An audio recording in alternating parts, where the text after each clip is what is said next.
Hey Carl, I've been working on my elemental attacks. Something that I picked up in some of the games I like playing, Castlevania, Final Fantasy. Would you like to see a couple? Awesome. Okay, first, lightning attack. Gotta get ready for it. Okay, ready?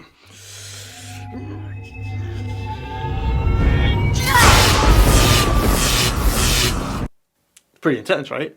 Pretty intense. The water attack's not as cool. It just kind of does like a... you know, what are you gonna do? It's interesting. Fire attack.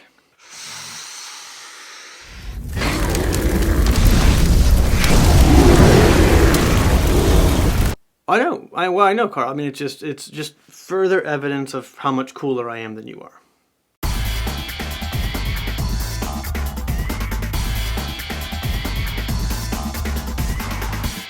Hi, and welcome to this video lecture. Today, we're going to talk about the notion of oppression. To get started, I would like you to watch this video clip from the movie Selma. This video clip portrays the first attempted march of civil rights activists from Selma to Montgomery. The point of it was to protest oppressive voter registration laws that kept blacks from voting. In other words, in this particular context, black Americans were being held down because of the color of their skin. They weren't being permitted to exercise their civil freedoms, or at the very least, there were significant roadblocks put in the way of them exercising their civil freedoms, including the right to vote. Now, the video is not easy to watch, so if you find yourself easily upset by these things, perhaps scroll ahead.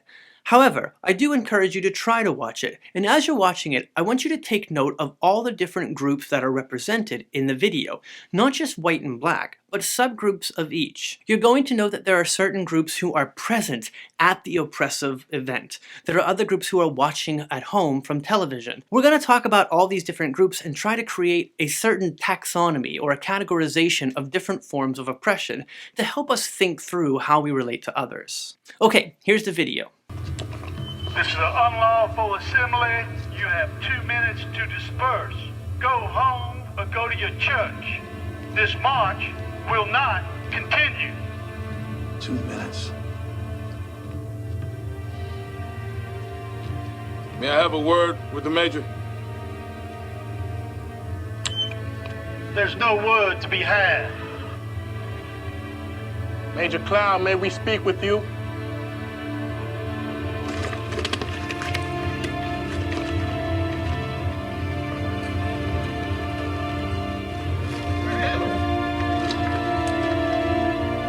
Troopers, advance!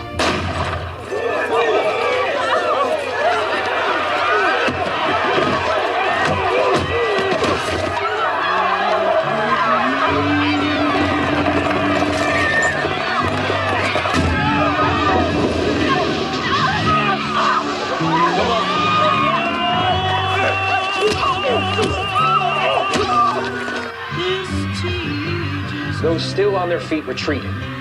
A cheer went up from the white spectators lining the south side of the highway.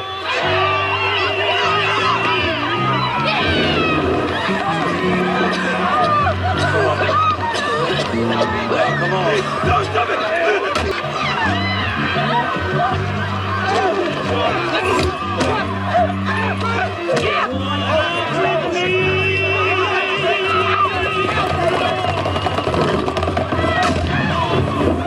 Suddenly there was a sharp sound like a gunshot, and a gray cloud spewed over the troopers and the Negroes.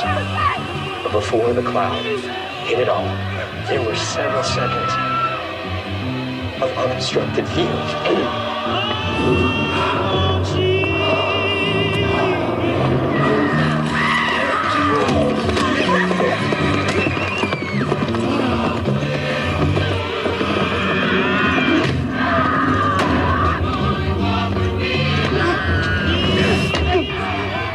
15 or 20 nightsticks could be seen through the gas, flailing at the heads of the marchers. The Negroes cried out as they crowded together for protection, and the whites on the sidelines whooped and cheered.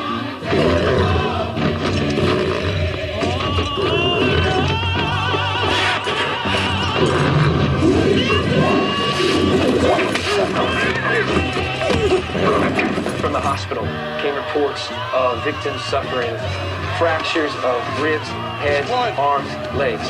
The Negro leader, John Rose, despite injury from a possible skull fracture, led the marchers back to the chapel after the encounter with officers.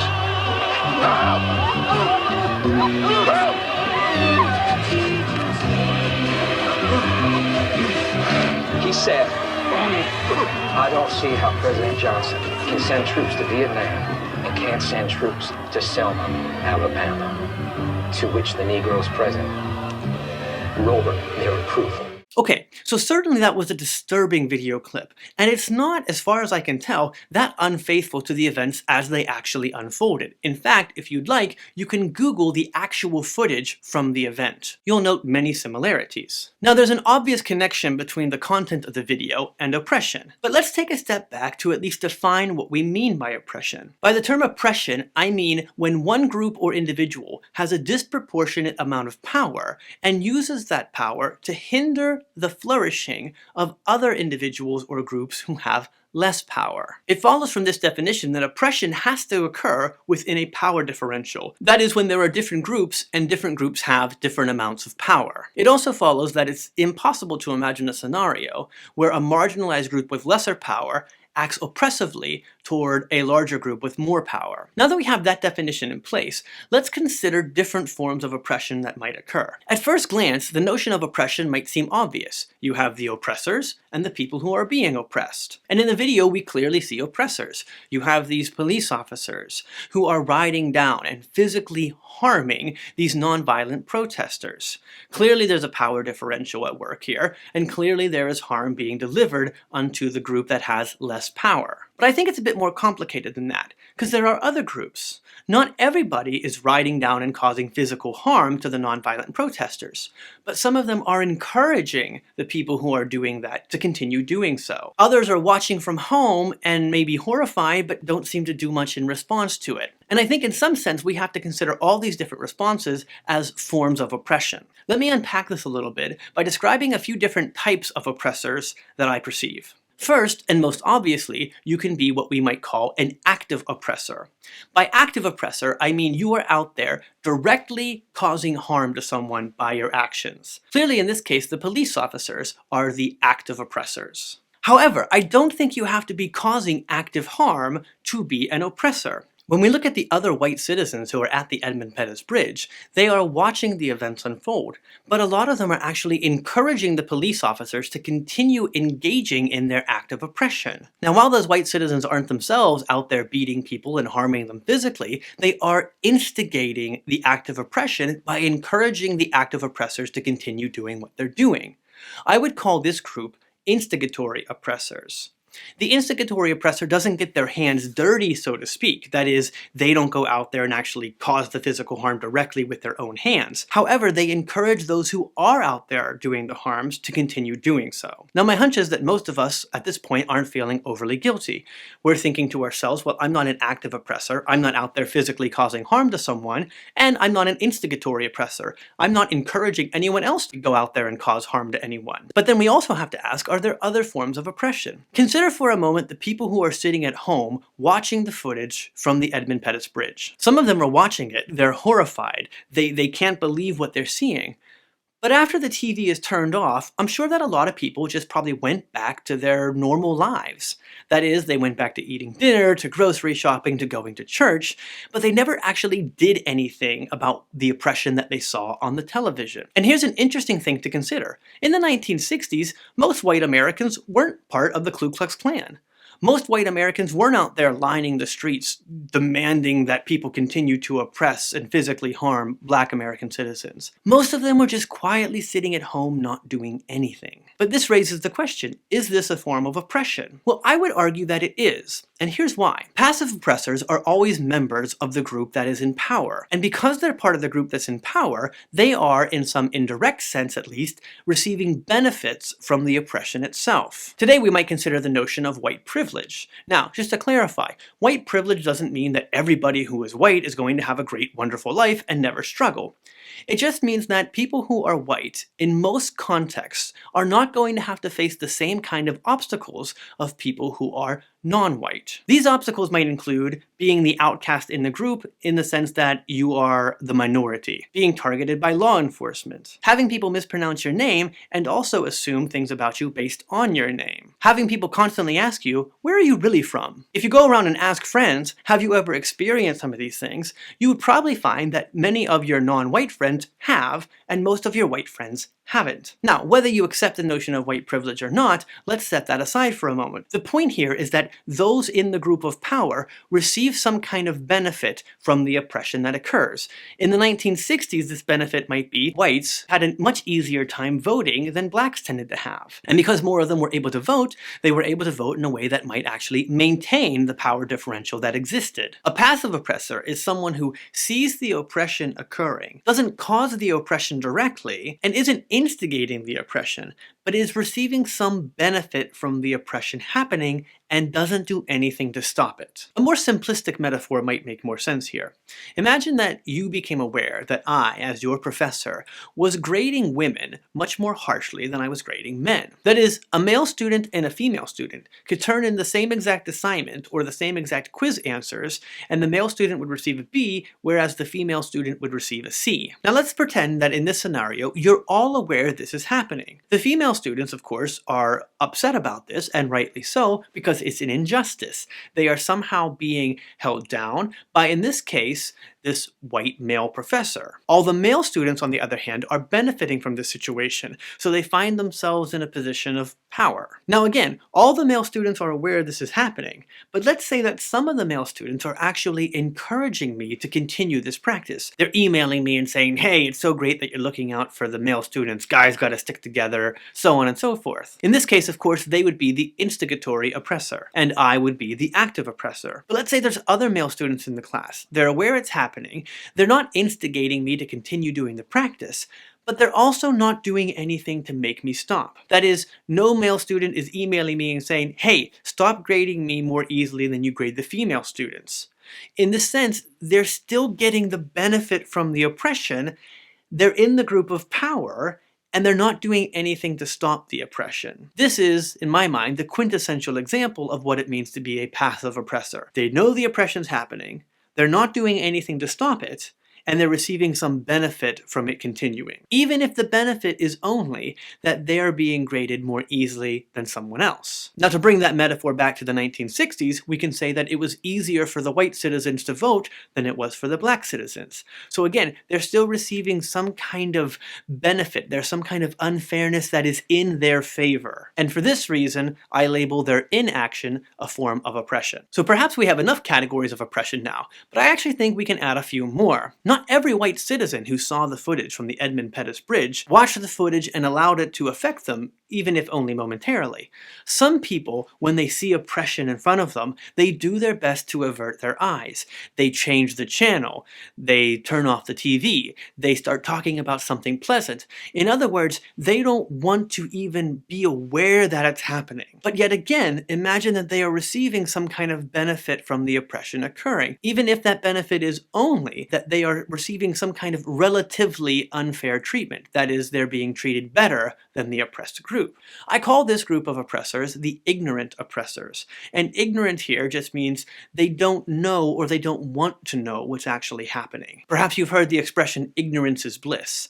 If they don't know the oppression is happening, then they don't have to feel guilty about not doing anything about it. And if there's no reason that you could know about the oppression, then that makes perfect sense. How can you be held accountable for not stopping the oppression that you don't know is occurring? But in the Edmund Pettus Bridge case, you have people who are turning off the TV, changing the channel. That is, they could know what's happening. They are choosing not to know.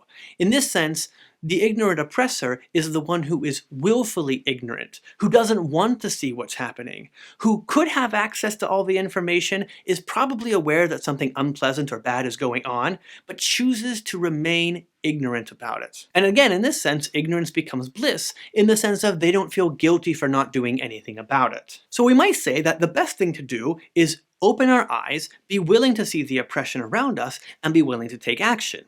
However, I don't think that quite gets us off the hook yet. There's another category of oppressor that I think is worth discussing. This is the category of conscientious oppressors. The conscientious oppressor is the one who sees the oppression happening, so they're not remaining willfully ignorant.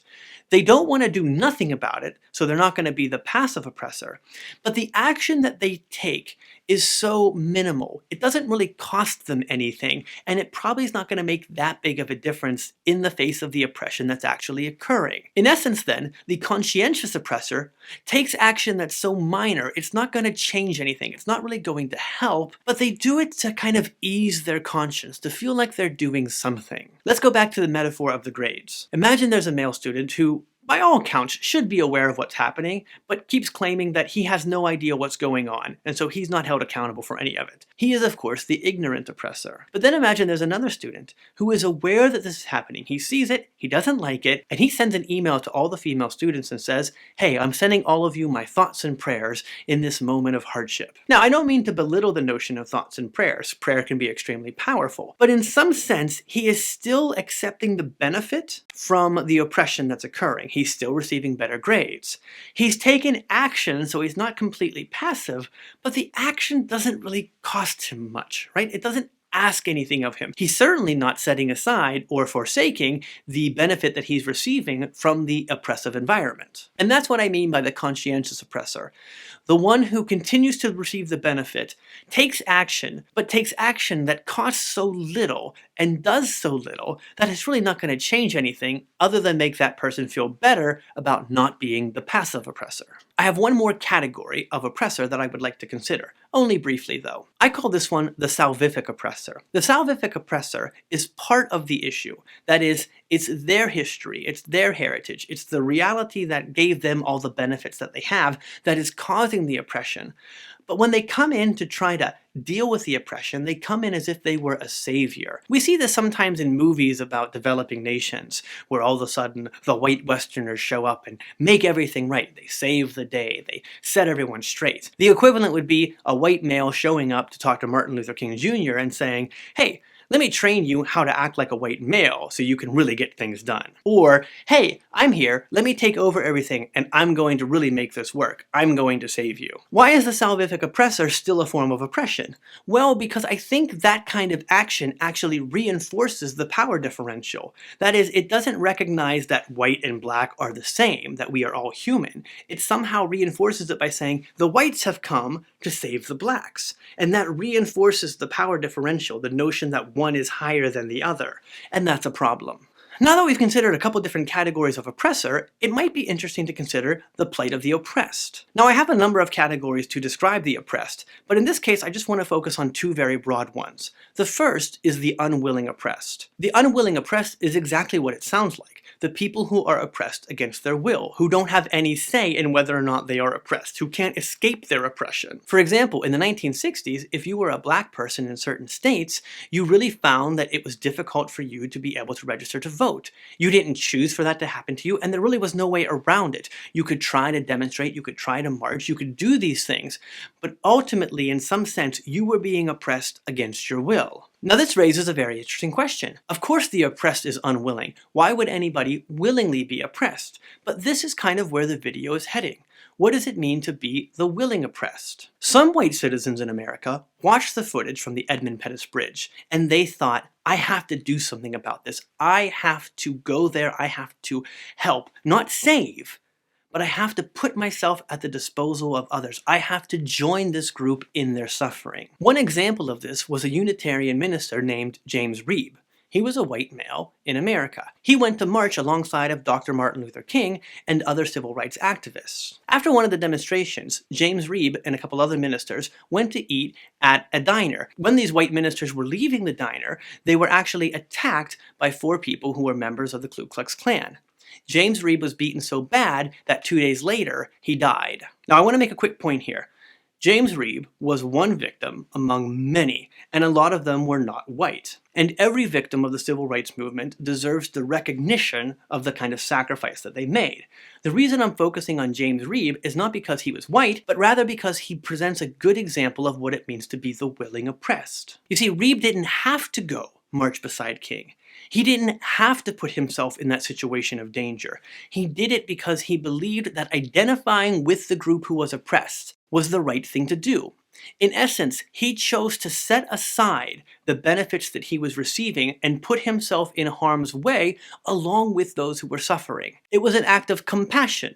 Compassion really meaning to suffer alongside of or suffer with someone. It was an attempt to identify with those who were oppressed to the point where he also became the oppressed. And the fact that he became the oppressed is evident in the fate that he suffered, which is he was beaten and died. But I think this is interesting. Reed presents us with a challenging example of how maybe we should respond to the oppression of others, especially when we are in the group that holds the power, that holds the privilege, that is receiving the benefits from that oppression. That is, you set aside the benefits and join the oppressed to the point where you become the oppressed. And that is a costly response because you are forsaking your benefits, your safety, and joining with the group who is being cast down, who is being marginalized, who is being harmed. In other words, you're sacrificing your comfort to share in the sufferings of others. So a fair question here is, what is the proper moral response to our witnessing of the oppression of others? Again, my guess is that most of us are not active or even instigatory oppressors. We probably tend to fall somewhere in the category of passive oppressor, ignorant oppressor, or conscientious oppressor. But I want to make a few points about these kinds of oppressors. I think a lot of times those of us who fall into these categories comfort ourselves by saying, well, at least we're not those people, that is the active oppressors or the instigatory oppressors. Yes, I haven't done much to help the people who are being oppressed, but at least I'm not out there beating them with sticks, or at least I'm not out there encouraging other people to beat them with sticks. But I want to make two comments about this line of thinking. The first quote comes from Martin Luther King Jr. He writes, "Shallow understanding from people of goodwill is more frustrating than absolute misunderstanding from people of ill will. Lukewarm acceptance is much more bewildering than outright rejection." In essence, in this quote, MLK is saying, I get these people who hate us, who are out there beating us and encouraging others to beat us, but I don't understand the people who don't hate us, but don't do anything to accept us. That is, don't do anything to help us, to identify with us, to bring us to a point of equality and freedom. In another quote, Martin Luther King Jr. says, "I have almost reached the regrettable conclusion that the Negro's great stumbling block in his stride toward freedom is not the white citizen's counselor or the Ku Klux Klanner, but the white moderate." Again, the idea here is the people who are standing by doing nothing, or the people who are not taking any significant action. They're not beating us, they're not encouraging others to beat us, but they're watching us get beaten, and they're not doing much about it. This is almost the biggest stumbling block. How can good thrive when people who are not evil just watch indifferently? Another quote comes from Elie Wiesel, a survivor of the Holocaust. Wiesel writes, "We must always take sides. Neutrality helps the oppressor, never the victim.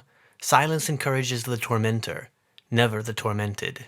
In essence then, Wiesel is saying, when you watch silently while someone is being harmed, you are casting your lot with the person who is doing the harm. It's in this sense that Wiesel goes on to say that indifference is the most insidious danger of all. Think about that.